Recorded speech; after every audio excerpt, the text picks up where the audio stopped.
আসসালামু আলাইকুম। শুরু করতেছি মহান সৃষ্টিকর্তার নামে, যিনি সর্বশক্তিমান। অনেক বিষয় গ্রামে কথা বলি, দেশে কথা বলি, অনেক বিষয় কানে আসে, অনেক কিছুই চোখে দেখি, তারপরও অনেক বাস্তবতার সত্য কথাগুলো তুলে ধরতে হয় মাঝে মধ্যে। এই কথাগুলো যদি না বলে তাইলে মনে হয় কি বুক ফাইটা মরিয়া যাইব মানুষ। আসল কথায় আসি, গ্রামগঞ্জে কিন্তু টাকাওয়ালা পয়সাওয়ালা ভাই বোন আত্মীয় স্বজন সবার গ্রামেই আছে, কিন্তু মূল বিষয়টা কি? মূল বিষয়টা হইল আপনার টাকা থাকলেই আপনি মানুষের অমূল্যায়ন করবেন? আপনার পয়সা থাকলেই কি আপনি মানুষের দূর দূর দূর দূর করে খেদাই দিবেন, কুত্তার মতন খেদাই দিবেন?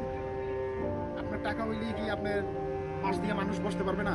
আপনার টাকা হইলেই কি আপনি রাস্তা দিয়ে এমনভাবে হাঁটবেন মনে হয় মাটি ফেটে যেতেছে? কয় টাকার মালিক হয়েছেন ভাই? আপনি তো এই মার্ক জুকারবার্গ না, আপনি তো বিল গেটস না, আপনি তো ইলন মাস্ক না। আপনি কে মিয়া? পুকুরের মাছ যদি খাল নদীতে পড়ে তাইলে তো মনে করে যে বিশাল কিছু হয়ে গেছে।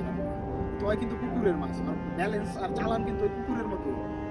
সাগরে বয় পড়তে পারে কিন্তু ওই কিন্তু সাগর না। তো এই একটা কথা মনে রাখবেন, 2, 4, 5, 10 টাকা কামায়া যদি একটা বাড়ি বার করি আর একটা গাড়ি মোটর সাইকেল কিনা যদি নিজেরা এত প্রতাপশালী মনে হয় এলাকার, এগুলা কারা করে জানেন? যার বাপ দাদা 14 গোষ্ঠী ফকুর নিয়ে ছিল, এদের ব্যবহার এরকম। যারা পূর্বপুরুষ থেকে ধনাঢ্য ফ্যামিলির ছেলে পেলে বা শিক্ষিত ভদ্র ফ্যামিলির, তাদের যদি 1000 কোটি টাকাও হয় তারা কিন্তু মানুষের চোখের দিকে তাকায় কথা বলবে। আর বাপে মনে হয় রিক্সা চালাইছে, নাইলে বাপে ভ্যান গাড়ি ছেলছে, বা মা অন্যের বাড়িতে কাম করছে, এরকম ফ্যামিলি থেকে যারা বড় হয় না, কয়টা টাকার মালিক হয় না, এখন মনে করেন সিনার ধাক্কাটা রাস্তাটা চলা যায় না। আজকে এই কথাগুলো বলার কারণ হলো কি, প্রায় কিছু গ্রামে এরকম কিছু ছেলে পেলে আছে যাদের জন্য বাজারে বসতে পারবেন না, যাদের জন্য ভদ্রভাবে রাস্তা দিয়ে হাঁটতে পারে না। গ্রামের মানুষ, রক্তের মানুষ, আপন নামতো ভাই, চাচতো ভাই, ফুফাতো ভাই, এদের সাথে আপনার সম্পর্ক নাই টাকার, কয়টা টাকার জন্য। আরে ভাই, আপনি মারা গেলে তো এরাই আপনার কাঁধে লইব, এরাই তো আপনার গোসল করাইবো, এরাই তো নাই মাটি করবো। কাদের সাথে আপনি ভাব দেখাইতেছেন? কাদের সাথে আপনি পাট লয়া ঘুরতেছেন? জমিনে কয়দিন আছেন? গ্যারান্টি দিতে পারবেন? এইসব বাদ দেন, এগুলা চলে না। ভদ্র হন, মানুষ ভালো বলবে। ও 1000 কোটি টাকার মালিক হইলেও যদি মানুষের মনে যদি কয় যে শালা একটা জানোয়ার, 10 পয়সা তো দাম।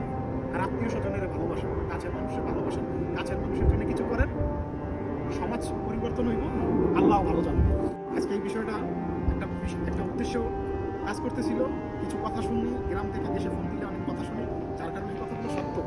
কথাগুলো আজকে বললাম, এগুলো আসলে অনেক সময় এগুলো স্কিপ করে যায়, দেখাও দেখি না, তারপরও বলতে হয়।